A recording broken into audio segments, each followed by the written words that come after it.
ಸ್ನೇಹಿತರೆ, ಇವತ್ತು ಆಗಸ್ಟ್ 7ನೇ ತಾರೀಕು 2025 ಸಂಜೆ 7:50.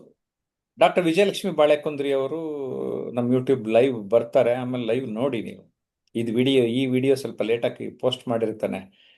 ನಾವು ಎರಡು ವಿಚಾರದ ಬಗ್ಗೆ ಮಾತಾಡಿದ್ವಿ ಇವತ್ತು. ಯಾವ್ದು ಗೊತ್ತಾ? ಎರಡು ವಿಚಾರ. ಆ ಎರಡು ವಿಚಾರದ ಬಗ್ಗೆ ಫಸ್ಟ್ ಹೇಳ್ಬಿಡ್ತೇನೆ. ಆ ಎರಡು ವಿಚಾರ ಏನು ಅಂದರೆ ಸ್ನೇಹಿತರೆ, ತುಂಬ ತುಂಬ ವೆರಿ ವೆರಿ ಇಂಟ್ರೆಸ್ಟಿಂಗ್ ವಿಚಾರಗಳವೆಲ್ಲ. ಓಕೆನಾ?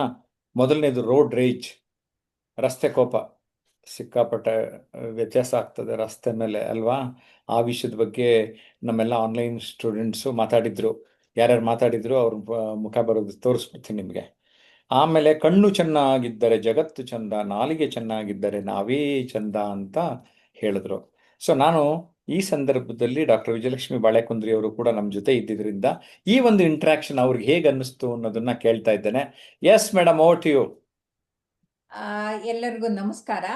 ಬಹುಶಃ ಎರಡೂ ಅತ್ಯಂತ ಸಮಂಜಸವಾದಂಥ ಸಮರ್ಪಕವಾದಂಥ ವಿಚಾರಗಳು. ಎಲ್ಲರೂ ಕೂಡ ಅದಕ್ಕೆ ಸರಿಯಾದಂಥ ಸಮರ್ಪಕವಾದಂಥ ವಾದವನ್ನೇ ಮಂಡಿಸಿದ್ದಾರೆ. ಆ ವಾದ ಅನ್ನೋದಕ್ಕಿಂತಲೂ ಅವರ ಮಾತುಗಳನ್ನ ಮಂಡಿಸಿದ್ದಾರೆ.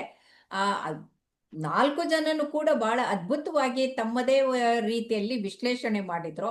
ಇದು ನಿಜವಾಗ್ಲೂ ಜನರಿಗೆ ಕಣ್ಣು ತೆರೆಸುವಂಥ ಕೆಲಸ ಅಂತ ಹೇಳ್ತೀನಿ. ಯಾಕಂದ್ರೆ ಮಾತಿಗೆ ಕೋಪ ಮಾಡ್ಕೊಂಡು ರಸ್ತೆಯಲ್ಲಿ ಹೋಗುವಾಗ್ಲೇ ತಾವೇ ಹೀರೋ ಅಂತ ತೋರ್ಸ್ಕೊಳಕ್ಕೆ ಜಗಳಕ್ಕೆ ನಿಂತ್ಕೊಂಡು ಕೋಣದ ಹಾಗೆ ಏರ್ ಹೋಗ್ತಿರ್ತಾರಲ್ಲ, ಅಂಥವ್ರು ಕಲಿಬೇಕು. ಯಾಕಂದ್ರೆ ಹಾಗೆ ಮಾಡೋದ್ರಿಂದ ಅವ್ರು ಹೀರೋಗಳಾಗೋದಿಲ್ಲ, ಜೈಲಿಗೆ ಹೋಗಬೇಕು ಪರಿಸ್ಥಿತಿ ಬರುತ್ತೆ. ಆದ್ರೆ ನಮ್ಮ ಅನಿತಾ ಅವ್ರು ಹೇಳಿದಾಗೆ ತಾಳಿದವನು ಬಾಳ್ಯಾನು ಅಂತ ಬದುಕಿದ್ರೆ ಚೆನ್ನಾಗಿರುತ್ತೆ ಅಂತ ಗೊತ್ತಾಯ್ತು. ಇನ್ನು ಎರಡನೇದಂತೂ ಅದ್ಭುತವಾಗಿ ನಮ್ಮ ಶೈಲಜಾ ಅವರು ವಿಶ್ವೇಶ್ವರಯ್ಯ ಅವ್ರದ ಮಾತನ್ನ ಹೇಳಿ ಹೇಗೆ ನೋಡುವ ದೃಷ್ಟಿಕೋನ ಬದಲಾದ್ರೆ ದೃಶ್ಯ ಬದಲಾಗತ್ತೆ ಅಂತ.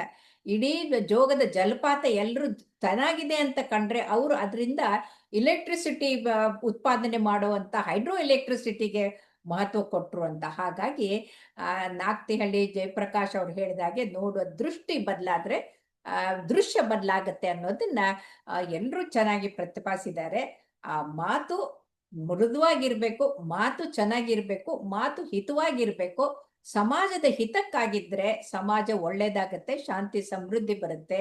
ಯಾವಾಗ ಅದು ಕೋಪದಿಂದ ದ್ವೇಷದಿಂದ ಮಾತು ಬಂದಿದ್ದೇ ಆದ್ರೆ ಅದು ಯುದ್ಧಕ್ಕೆ ಕಾರಣ ಆಗತ್ತೆ. ಇವತ್ತು ಜಗತ್ತಲ್ಲಿ ಆಗ್ತಾ ಇರೋ ಅನಾಹುತಕ್ಕೆ ಕಾರಣನೇ ಒಬ್ರ ಮೇಲೆ ಒಬ್ರು ಕೋಪದಿಂದ ಮಾತಾಡ್ತಾ ಇರೋದು. ಹಾಗಾಗಿ ಮಾತು ಸರಿ ಇಲ್ಲ. ಇವತ್ತು ಗೆಳೆಯರು ಅಂದವರು ನಾಳೆಗೆ ದ್ವೇಷಿಸ್ಕೊಂಡು ಇದ್ ಮಾಡ್ತಾ ಇರೋದು. ಇದು ಹೋಗ್ಬೇಕು ಅಂದ್ರೆ ನಾವು ಸ್ಥಿತಪ್ರಜ್ಞರಾಗಿದ್ದಾಗ ನಮ್ಮ ಮಾತು ಚೆನ್ನಾಗಿರುತ್ತೆ, ನಮ್ಮ ದೃಷ್ಟಿಕೋನನೂ ಚೆನ್ನಾಗಿರುತ್ತೆ. ತುಂಬಾ ಒಳ್ಳೆಯ ಕಾರ್ಯಕ್ರಮ. ಇಂಥ ಕಾರ್ಯಕ್ರಮ ನಡೆಸ್ಕೊಡ್ತಾ ಇರುವಂತ ಜಯಪ್ರಕಾಶ್ ನಾಗ್ತಿಹಳ್ಳಿ ಅವರಿಗೆ ಅಭಿನಂದನೆಗಳು, ಧನ್ಯವಾದಗಳು. Yes, thank you very much madam. ನಮ್ಮ ಜೊತೆ ಹೊನ್ನಾವರದ ರವಿ ಇದ್ದಾರೆ. ಅವ್ರಿಗೆ ಇವತ್ತಿನ ಒಂದು ಸಂವಾದ ಹೇಗೆ ಅನ್ನಿಸ್ತು ಕೇಳ್ತಾ ಇದ್ದೀನಿ. ಎಸ್ ರವಿ. ಎಲ್ಲರಿಗೂ ನಮಸ್ಕಾರ ಸರ್. ನಮಗೆ ಇವತ್ತು ಒಂದು ಈ ಕಾರ್ಯಕ್ರಮಕ್ಕೆ, ಈ ಕ್ಲಾಸ್ಗೆ ಅಥವಾ ಈ ವಿಷಯಗಳು ಮಾತನಾಡುವಾಗ ನಮಗೊಂದು ಇಡೀ ಇದಕ್ಕೇನೆ ಇಲ್ಲಿ ನಮಗೆ ಡಾಕ್ಟರ್ ಮೇಡಮ್ ಅವ್ರು ಏನಿದ್ದಾರೆ, ವಿಜಯಲಕ್ಷ್ಮಿ ಬಾಳೆಕುಂದ್ರಿ ಮೇಡಮ್ ಅವ್ರು ಇದ್ದಿದ್ದಕ್ಕೆ ಒಂದು ಕಳೆನೆ ನಮಗೆ ಕ್ಲಾಸಿಗೆ ಬಂದಿದೆ ಸರ್. ಯಾಕಂದ್ರೆ ನಾ ಹೋಗಿ ಯಾಕಂದ್ರೆ ಭೇಟಿ ಆಗ್ಲಿಕ್ಕೆ ಆಗಲ್ಲ. ಆದ್ರೆ ಇವತ್ತು ನಮ್ಮ ಜೊತೆ ಇಲ್ಲಿ ಜಾಯಿನ್ ಆಗಿರೋದ್ರಿಂದ ನಮಗೊಂಥರ ಬಹಳ ಖುಷಿ ಆಗ್ತಾ ಇದೆ. ಅದಕ್ಕೆ ನಿಮಗೆ ಬಹಳ ಧನ್ಯವಾದಗಳು ಹೇಳ್ಬೇಕು ಸರ್. ಆಮೇಲೆ ಇಲ್ಲಿ ನಮಗೆ ಶೈಲಜಾ ಮೇಡಮ್ ಅವರಾಗಿರ್ಬೋದು, ಅನಿತಾ ಮೇಡಮ್ ಅವರು ಆಗಿರ್ಬೋದು, ಕಟ್ಟೇರಿ ಸರ್ ಆಗಿರ್ಬೋದು, ಆಮೇಲೆ ಮೇಡಮ್ ಅವರಾಗಿರ್ಬೋದು, ಬಹಳ ಅದ್ಭುತವಾಗಿ ಮಾತನಾಡಿದ್ರು. ಮತ್ತೆ ಆ ವಿಷಯದ ಬಗ್ಗೆ ನಾನೇ ಎಷ್ಟು ಕಲಿತೆ. ಆಮೇಲೆ ನನಗೂ ಹಲವು ವಿಚಾರಗಳು ಗೊತ್ತಾಯ್ತು.